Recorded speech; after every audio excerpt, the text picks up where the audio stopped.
The Testament of Solomon. Testament of Solomon, son of David, who reigned in Jerusalem, and subdued all the spirits of the air, of the earth, and under the earth. Through them he also accomplished all the magnificent works of the temple. This tells what their authorities are against men, and by what angels these demons are thwarted. Blessed are you, Lord God, who has given this authority to Solomon. Glory and power to you forever. Amen. Once upon a time, when the temple of the city of Jerusalem was being built and the artisans were working in it, Onias the demon came as the sun was setting and took half of the wages and the provisions of the master workman's little boy. Also each day the demon was sucking the thumb of the boy's right hand, so the little boy who was much loved by me grew thin. But I, Solomon, interrogated the boy one day and said to him, have I not loved you more than all the other artisans working in the temple of God? And have I not been paying you double wages and provisions? Why then are you growing thinner every day? And the boy said, I beg you, king, listen to what is happening to me. After we are dismissed from work on the temple of God, when the sun has set and I am resting, an evil spirit comes and makes off with half my pay and half my provisions. He also grabs my right hand and sucks my thumb. You can see that when my soul is in distress, my body grows thinner every day.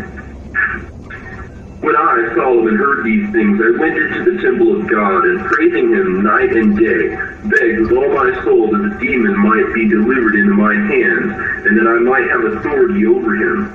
Then it happened that while I was praying to the God of heaven and earth, there was granted me from the Lord Sabaoth through the archangel Michael a ring which had a seal engraved on precious stones. He said to me, Solomon, son of David, take the gift which the Lord God, the highest Sabaoth, has sent to you. With it you shall imprison all the demons, both female and male. With their help you shall build Jerusalem when you bear this seal of God. Now I became so joyful that I continually sang hymns of praise to the God of heaven and earth and glorified him. The next day I ordered the child to come to me, and I gave the seal to him. And then I said to him, at the moment the demon appears to you, fling this ring into his chest and say to him, come, Solomon summons you, and come running back to me as fast as you can before he says anything that would frighten you. Now it happened that at his usual time, the pesky demon, Onias, came like a flaming fire to take the little boy's pay, as was his custom. According to Solomon's instructions to him, the little boy flung the ring into the chest of the demon and said to him, come, Solomon summons you.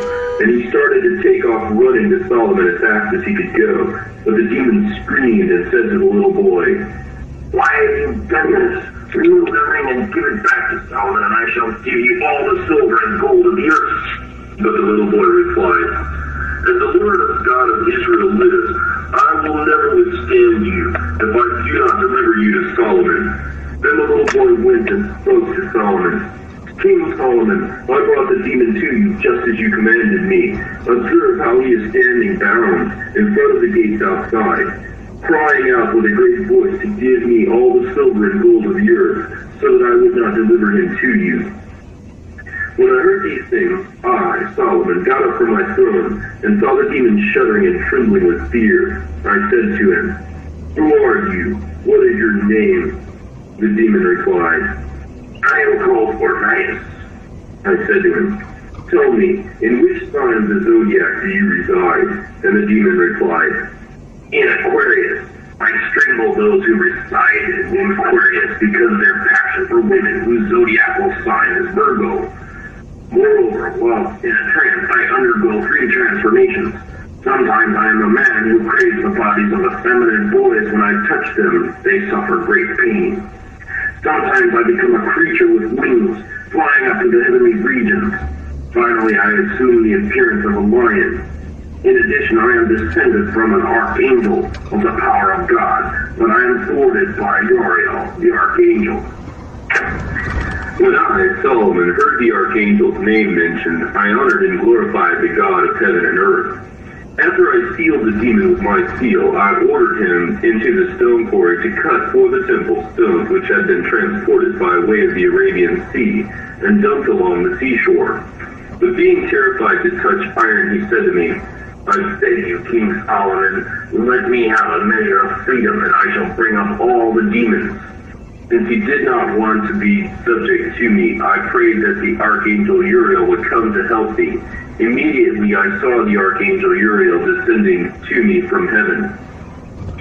The angel commanded sea monsters to arise out of the sea, and he withered up their species and cast his face to the ground. In this same way he also subjected the great demon Ornias to cut stones and to bring to completion the construction of the temple which I, Solomon, was in the process of building. Again I glorified the God of heaven and earth and commanded Ornias to come near according to his fate. Then I gave him the seal and said, Go and bring here to me the prince of demons. So Ornias took the ring and went up to Beelzebul and said to him, Come, Solomon summons you. But Beelzebul said to him, Tell me, who is this Solomon of whom you speak? And then Ornias flung the ring into the chest of Beelzebul and replied, Solomon the king summoned you. Beelzebul cried out, like one who was burned from a great burning fire of flame. And when he had gotten up, he followed Ornias under coercion and came to me. When I saw the prince of demons approaching, I glorified God and said, Blessed are you, Lord God Almighty, who has granted to your servant Solomon wisdom, the attendant of your thrones, and who has placed in subjection all the power of the demons. Then I interrogated him and said, Tell me who you are. The demon said, I am Beelzebul, the ruler of the demons. I demanded that without interruption he sit next to me and explain the manifestations of the demons. Then he promised to bring me all the unclean spirits bound. Again, I glorified the God of heaven and earth, continually giving thanks to him. I now asked the demon if there were any female demons. When he replied that there were, I said, I wanted to see one. Beelzebul went off and showed me Onosculus, who had a very beautiful form. Her body was that of a woman with a fair complexion, but her legs were like those of a mule. When she came to me, I said to her, Tell me who you are. She responded, My name is Onosculus.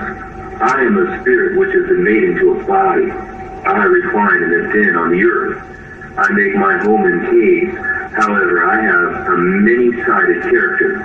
Sometimes I strangle men. Sometimes I pervert them from their true natures. Most of the time, my habitats are cliffs, caves, and ravines. Frequently, I also associate with men who think of me as a woman, especially with those whose skin is honey-colored, for we are of the same constellation. It is also true that they worship my star secretly and openly. They do not know that they deceive themselves and excite me to be an evildoer all the more. But they want to obtain gold by remembering me. But I grant little to those who seriously worship me. Next I asked her how she came into being. She said, I was generated from an unexpected voice, which is called the voice of the echo of a black heaven, emitted in matter. I said to her, By what heavenly body do you travel?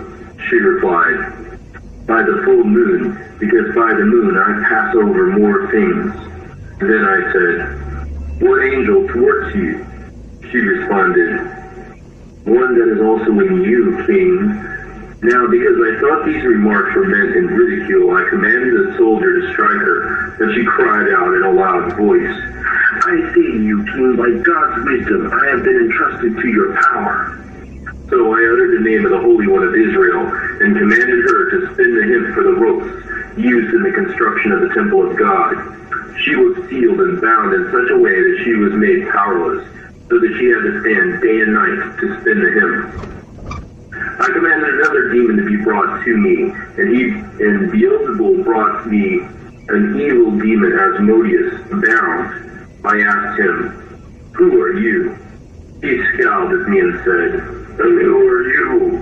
And I said to him, You dare to answer so arrogantly when you have been punished like this? He continued to give forth the same look and said to me, How should I answer you? You are the son of a man. For although I was born of a human mother, I am the son of an angel. It is impossible for one of heavenly origin to speak an arrogant word to one of earthly origin. My constellation is like an animal which reclines in its den in heaven. Some men call me the Great Bear, but others the offspring of a dragon. Moreover, a smaller constellation accompanies my constellation, for the high position and throne of my father is always in the sky. So do not ask me so many things, Solomon, for eventually your kingdom will be divided.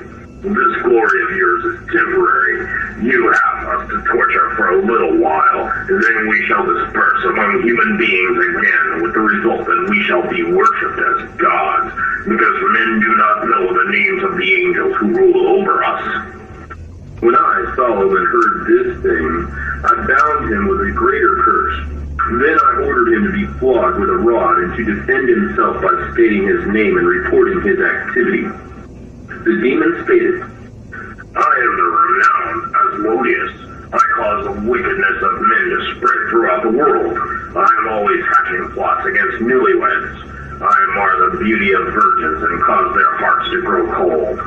I said to him, Is that all you do? He spoke again. I spread madness about women through the stars, and I have often committed a rash of murders. Then I adjured him by the name of the Lord Sabaoth. Asmodeus, for fear God, and tell me by which angel you are thwarted. The demon said, Raphael.